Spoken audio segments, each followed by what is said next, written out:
Radio Mélodie.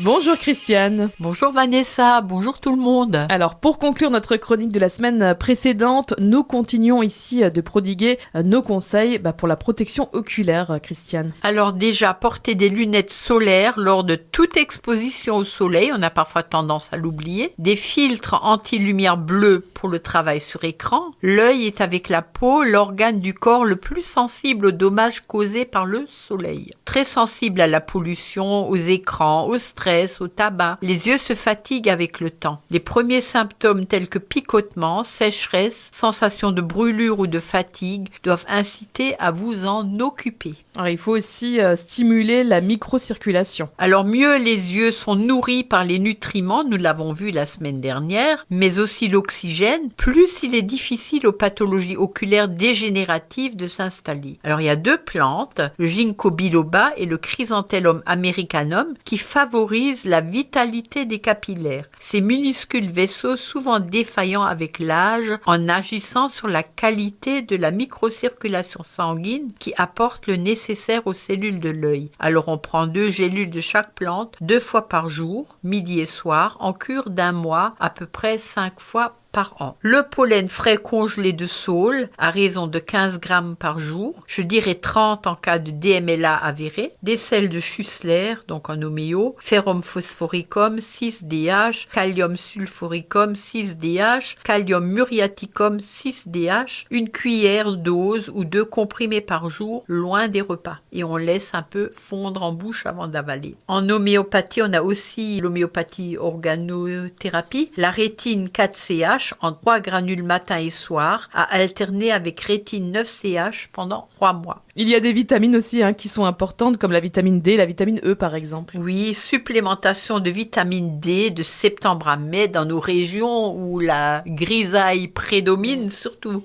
cette année, l'année passée aussi. Vitamine E sous forme naturelle, donc la D-alpha-tocopherol, de 100 à 300 unités internationales par jour, par cure de 15 jours, tous les 2 mois. Ces vitamines sont à prendre au cours des repas. Et puis il y a les oméga 3 aussi qui sont importants. Alors, assaisonnement de vos salades avec des huiles de colza, noix ou lin, noix entre 5 et 10 par jour. Il y a également la salade de pourpier et de mâche. On a les poissons dits gras 2 fois par semaine ou supplémentation en capsules huileuses ou gélules d'oméga 3. Alors, pensez aussi à travailler vos muscles oculaires, par exemple la méthode voir clair de Zana Lichi, ainsi que des exercices afin de reposer les yeux, comme le palming par exemple, à faire régulièrement. Merci beaucoup Christiane pour tous tes conseils. On les retrouve en podcast sur le site de la radio. Et moi Christiane, je te dis à la semaine prochaine parce que la semaine prochaine c'est départ en vacances avec toi.